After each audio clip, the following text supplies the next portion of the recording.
It's That Popular Podcast. Mitch Prinstein is a psychology professor at UNC Chapel Hill and the former chief science officer at the American Psychological Association. Aaron Keck is a political scientist and award-winning radio host. Together, they discuss the popular and not so popular quirks of human behavior. Welcome into That Popular Podcast. Now, here's Mitch and Aaron. Welcome into the podcast. I'm Aaron. This is Mitch. How you doing? I'm doing okay. How are you doing? I am doing good. I'm tired. We're recording this at the end of the week, so I am kind of dragging at the end of what is invariably a long work week, which I know you've got like way more positions and titles. You also have kids. I have kids. That also makes a big difference. Are you tired? Every time I complain about being tired, it's like, I don't have kids. I don't have responsibilities. I'm basically a kid. I shouldn't complain about being tired. No, you have every reason to be tired. I will say that because my kids are teenagers, I am mostly just fending off eye rolls at this point, and that is kind of exhausting in its own right. Like they say the amount of time you spend on like parenting, it's the same. It just shifts from like following them around, not letting them eat things off the floor to now like vicious kind of eye rolls and, of course, how dare you? And oh my God, you have to pick me up at 10:30 at night for something. And I'm like, oh, when did you, I want the days where you went to sleep at 8 o'clock. I guess the good thing about parenting teenagers, and I'm just speaking from my own personal experience of having been one once. Yeah. As a teenager, I wanted to spend as much time as possible, like holed up in my room away from my parents. And that does, I assume, give the parents a little bit of free time. You would think, right? Because, and I remember that experience too as a teenager, but now it's like me on the other side of the door, like gently stroking it, like, oh, my child is gone. And come out and do something with me. Like, you only have a certain number of years left before you go off to college. So it's not as much a break as like a longing and a painful like reminder that they will soon be gone. It does come back, though. I remember in grad school, I have my mom's cousin. I don't know what that is to me, like first cousin once removed or something like that. She had kids who were 10 years younger. So when I was in grad school, 8 years younger, I guess. So when I was in grad school, they were just graduating high school and they were going off to college. And I went up to visit them. And it just so happened to be the weekend that they were getting ready to go off to college. And that's a very specific weekend. Very emotional. With very specific emotions and very specific conversations and very specific fights. Yeah. And they were at each other's throats. Yeah. And I hope that I was a nice little like icebreaker there, because I was just sitting on the couch watching it transpiring and laughing the entire time. They looked at me and I was like, I had the literal word for word exact same conversations and fights with my mom 8 years ago. Yeah. And both of them are like, are we going to be okay? And it's like, yes, you'll be totally fine. Yeah, you will be totally fine. Yeah. Oh this my weekend's God. going to suck, but you will be totally fine. It is. Yeah. I'm not looking forward to when that happens, but yeah. But I appreciate that you're tired. I get it. That makes sense. Like, tell me, end of the week, are you tired like you could fall asleep, or tired like I just feel like I've been run over by a truck? It depends on the week. Right now, I am looking forward to the next chance I get to get into a bed and fall asleep. Yeah. There are other weeks when I feel like I've been run over by a truck, but this is not that week. I do not know how you do it. I would be the last person on the planet to wake up at... What time do you actually have to start? So, context for folks who are listening, my day job and like sometimes my pre-dawn job is I host a morning radio show. So I'm on the air at 6. I get up at 4:30 in the morning. My alarm goes off at 4:15. My God. I wake up, I pull out my phone, I spend 15 minutes scrolling through news sites to make sure that I didn't miss anything urgent while sleeping, and then I get out of bed at 4:30. Oh my God. And I am a night person. I have never ever been a morning person in my life. How are you doing? And you get up and you get coffee with some vampires and like how do you?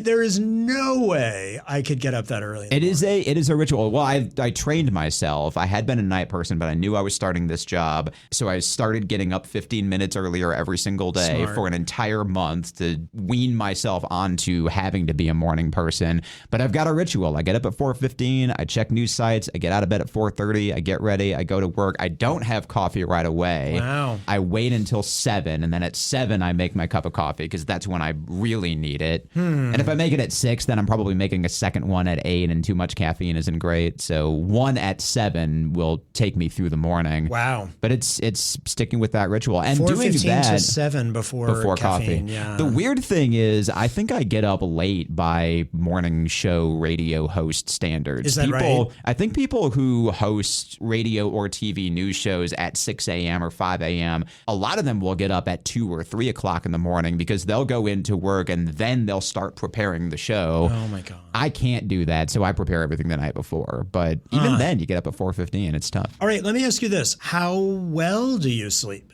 Are you like a deep sleeper? Yes. Yeah. I am a deep sleeper. I do oftentimes wake up in the middle of the night, which I guess counteracts the assertion about me being a deep sleeper. Yeah. But when I am asleep, noise can be happening in the room and I won't wake up, which is good. I also enjoy waking up in the middle of the night because there is no better feeling, especially when you have been tired, than to wake up, roll over, look at the phone, look at the time, and say, oh, I've got 2 hours left, and roll back over and fall back asleep. That is the best feeling in the world. I agree. I usually, my eyesight's usually so bad that I just see a blur of the alarm clock. So I'm like, I don't know what time it is. But wait a second, your phone is on your nightstand? My phone is my alarm clock, yeah. My phone is my alarm clock. It sits on the nightstand. It does not leave my side. Oh my God. Yeah. Wait, so... And it's also the ritual in the morning, right? You wake up, I turn off my alarm, but that's my phone, and then I pull out the phone and I spend 15 minutes sitting in bed scrolling through news sites before I wake up again. Like, it's very phone driven. Oh my... Wait. Tell me, if I may, before you fall asleep, are you looking through your phone? Like, whatever, you're probably going to sleep at noon or something, but like, you know, like, are you also like scrolling like at sleep onset? Right before going to sleep? No. Okay. No, I don't do that. The last time I look at my phone might be right before I stand up to go into the bedroom to get ready to go to bed. So maybe like 10 minutes before I'm actually getting into bed is the last time I'm looking at my phone. I have a few findings for you that might change your behavior. Okay. Yeah. So this is actually, you're doing a good job by not having by not scrolling the phone before you go to sleep. Right. But I'm going to slap your wrist a little bit on using the phone in the middle of the night. And here's why. We now have research that Americans, well, actually, this is especially for adolescents, but I think this applies. I think a lot of adults would be like, maybe this is kind of me too a little bit. But we are getting way less sleep than we're supposed to be getting. Fair. More so now than before? Because I feel like that was than before. The case earlier, too. So teens in particular, the American Academy of Sleep Medicine says they should get how many hours? What would you guess? Price is Right rules. I'd assume 8. Yeah. 8 Price is Right rules, right. I'd say 7, just to make sure. 8 to 9 hours of sleep a night. Why? Okay, let's talk about what's related to sleep. Everything. Psychological studies find that on the short term, if you get a bad night's sleep, and by that I mean less hours of sleep than you should, or poor quality sleep, or sleep that is disrupted with little nighttime awakenings. Most of those we don't even realize, like we roll over, but we're actually, if you're looking at your brain, like you are kind of waking up for a minute or two, a second or two, or 30 or so. So the next day, more irritable, more emotionally labile. For sure. More emotionally what? Labile, like you're dysregulated, like you're all emotional. Labile? Yeah. I've never heard that word before. Yeah. I'm impressed with myself for spelling it right. No, it's more, just like freaking out easily over things. Okay. Like more so just likely, like on edge, basically. Yeah. Less attention. Mm-hmm. School grades are lower. More likely to get into a driving accident. I can see that. Changes how we process cortisol in the brain. So our stress is more likely to contribute to obesity. Okay. So obesity can be traced to sleep. Wow. And then, and here's the kicker, if that's not just one night, but if that's happening routinely, it actually changes how much your brain grows white matter in adolescence. So in other words, your brain is literally growing to be like not as appropriately large and effective as it should be. Interesting. Guess what the number one reason is why kids are not getting the 8 to 9 hours of sleep that they should be getting? I'm going to assume it's phone related. It is totally phone related. In fact, we can now look at not just what they're doing, what device they're on, but what they're looking at on their phones, social media. Of course. Totally social media. So We've talked before about the extent to which people, like teens and adolescents especially, have to be on social media almost 24/7 in order to keep up with everything. It's a biological imperative. Yeah. Like they are built to care about it more than even adults do and to not be able to stop themselves. But the sleep piece, so if you looked at our entire lifetimes, I would say that after the first 12 months of our life, the adolescent period is the most important time for brain growth and reorganization. And kids are now not getting the sleep they need because of social media, and their brain is not growing in the way that it's supposed to grow during this highly, highly critical time because of it. What does white matter do? So white matter like coats each neuron to allow things to travel at it like more of an expressway than a sidewalk. Okay. So your thoughts are processed faster, more efficiently, and that leads us to have like more sophisticated cognitive thoughts, right? So the difference between how a little kid thinks and how an adolescent thinks is because of, in part, the white matter of the brain. So you're kind of slowing down, thwarting the growth of the brain because of the phone. And here's what's interesting to me. Like, it turns out that the phone is like a triple whammy in bed. Because number one, obviously, if your eyes are awake looking at the phone, then they're not asleep. You're not sleeping, closed. Right. So, okay, duh, right. But the second is the blue light. Yeah. So that's messing with the melatonin in your brain, which needs to be released in order to start sleep. Then third, actually quadruple whammy. Third is that usually the content that you're watching is, or you're looking at it on social media, it's kind of emotional, right? That's why you're on it. So when you finally do close your eyes and you're trying to fall asleep, you're kind of ruminating. Yeah. Totally. Yep. And then fourth is what you do. You keep it on the nightstand and you wake up in the middle of the night and you take a peek at it. Right. And that means your wake event is what we call it. How long you stay awake for what would have been a couple seconds ends up taking longer. Interesting. Now, I don't do that. I wake up, I roll over, I look at my phone as if it's a clock just to see the time, and I roll back over again. Yep. So it's no different from rolling over and looking at just a regular alarm clock. Fair. Yeah, that makes good sense. What a lot of people do is they're like, wait, there's an alert, there's a text. Yeah, don't even bother with and that. even if they don't respond to it, they just see it, and that's enough to get their brain like a little bit more woken up. Okay, that's fair. If I roll over and I look at my phone and I see that there is a text or a Facebook message or any other alert that pops up, I'm not even necessarily thinking about what the message is. I'm thinking about why the hell the person texted or Facebooked me at 1 o'clock in the morning. right. You're judging them. Yeah, that's exactly. always a nice way to drift back to sleep is by judging other people. Yeah. Well, I mean, I don't count sheep. I count grievances. That's right. Fair. Okay. Well, I mean, I think that all together, when you take the delayed sleep onset, the poor quality sleep and whatever, it's changing. I mean, this is crazy. Kids' social media engagement now is literally changing the size, the effectiveness of their brains at the most critical time of brain development and reorganization in our lives. Like, this is a pretty big crisis, really concerning. By the way, takeaway, if you have a teenager or a younger kid that has a device of their own, get it out of the bedroom. Everything goes away at 9 o'clock at night on a school night, maybe 10. But, depending on what districts your kid's in, whether they follow the science on letting older kids go to school later, which they should, by the way. I woke up for school. My bus picked me up at 7:05. Yeah. My first class started at 7:20. Oh, man. Oh, my God. Also, that's a very fast bus ride. Well, yeah, it was a small town, so it didn't take long for me to get to school. Yeah. But I mean, I was 7:45 in high school, so yeah, it was very early. But here in Chapel Hill, they actually listen to the sleep science, and they know that teenagers are supposed to sleep longer. So the elementary school kids go at 7. Great, because they're up anyway. Right. And the high school kids don't go until an hour later. Every district should be doing this.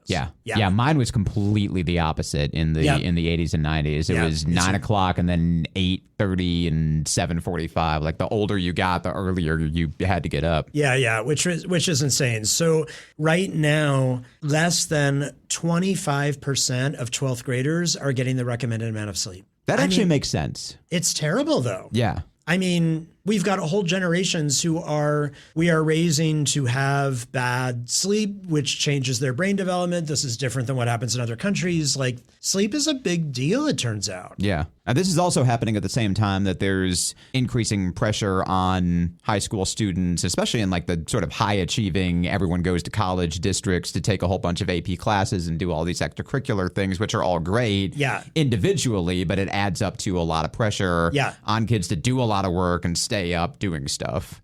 You know something? I think I can notice it myself. Like, if I get just that extra hour of sleep, I feel like the next day I can find the words I'm trying to say just a little bit easier. Not like I'm 90 or turning senile here, but I'm just saying, like, even at my stage of life, I can find those words a little bit easier. I'm just a little bit more energetic. So when I go to the gym, I can lift just 5 more pounds, which then has like the extra benefit of making me feel good, like a little bit more spring in my step. Like, I don't know. It has such a big effect on your day. Can I ask about sleep cycles? Because you mentioned like waking up in the middle of the night and being up for a while disrupts the sleep cycle. I have also heard, and I read this on the internet, so who knows if it's true, but that it's definitely true. What are you talking about? Yeah. But back into the olden days, and I'm thinking medieval period. So the 70s. Yeah. Exactly, right.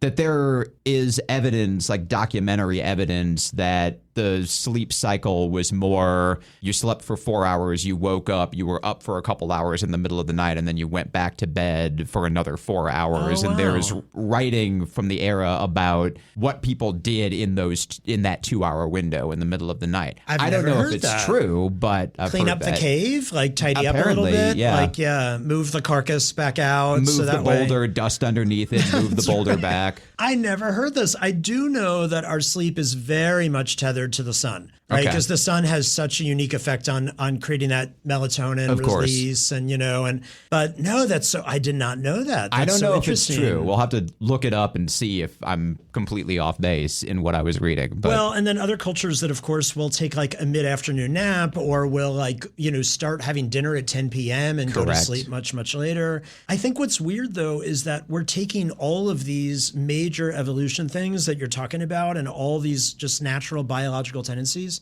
and we're now changing it with an electronic device that's not made by nature, and a platform like social media or now companion AI, that is designed to keep us from sleeping. Yeah.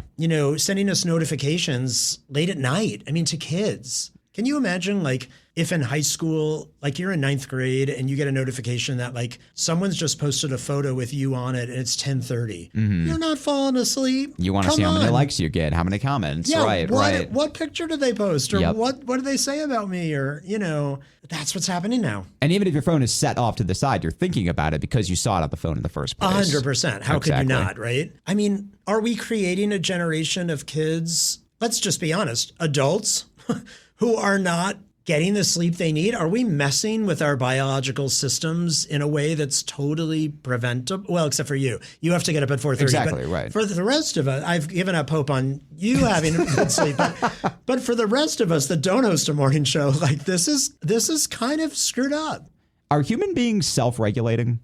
Yeah. Like, have there been moments in human history in the past where we've started to go psychologically out of whack with our just lifestyles and have pulled back from that or adapted to it, as it were? We are amazing homeostasis machines to correct and everything. But I don't know, if you look at kids today with how lonely they are, with how depressed they are, that's also connected to sleep. Yeah. The same symptoms that we see in depression, we see triggered from insomnia. Those two things go hand in hand. So a lot of what we're talking about could have a lot to do with how we're messing up their sleep schedules too. Interesting. Now I'm thinking, I don't know why I'm thinking specifically of Rebel Without a Cause, but previous generation, also about depression and isolation and anonymity in kids. And it all happened at night, right? The whole movie, because they're up all night. Yeah. Yeah. No, it's a really good point. Guarantee you 100 years ago, people were having the same conversation about electricity, right? Were they? Maybe. I don't know. I would assume. Like every new technology comes along and there's always these conversations about what is the impact on kids. Those damn light bulbs are going to destroy society. Because they're going to keep kids up all night, right? People are going to be out and about. Well, we do know this that we did not know at any previous point. We know more about how the brain works. We know more about how the brain grows. We know more about psychology and what things are affected by seemingly events that were supposed to happen 12 hours before. And I will say that we have more reason to be scared today, to be scared about the development of kids' neurons from something that, in my opinion, could be totally preventable because it's really just around to make people a profit. Yeah. And that, as a dad of two teenagers, that kind of pisses me off. And that's really scary. And of course, in our home, all the phones, including the adults, my wife and I, they all go somewhere outside of our bedroom overnight. We have a little charging area. And when we recharge as humans, the phones recharge far from our grasp. I like that. So that's the advice for parents, and we got to wrap up. What's your advice for teens? Knowing that certain things are kind of baked into just everyday life, and teens are not necessarily going to listen to this and be like, okay, I'm going to radically change my life. But one thing that teens can do. I'll say it in a provocative way. You spend so much time worrying about school and grades and getting into a great college. Do you really want to kind of be working against yourself in order to be giving more data to some tech oligarch that's making money off of your data? I mean, save your brain, use the sleep mode function on your phone so your friends know that you're not getting their texts, you're not leaving them on red, or, you can't even get their notifications. Save your brain, shut off your phone. The sleep notification is big. I love think it. That's really cool. So everyone important. knows, sorry, I won't be getting this, and I'm not being rude. I can fall asleep soundly knowing that I'm pissing no one off by leaving my phone far away from me. This has been That Popular Podcast. Find all our episodes on thatpopularpodcast.com or wherever you get your podcasts.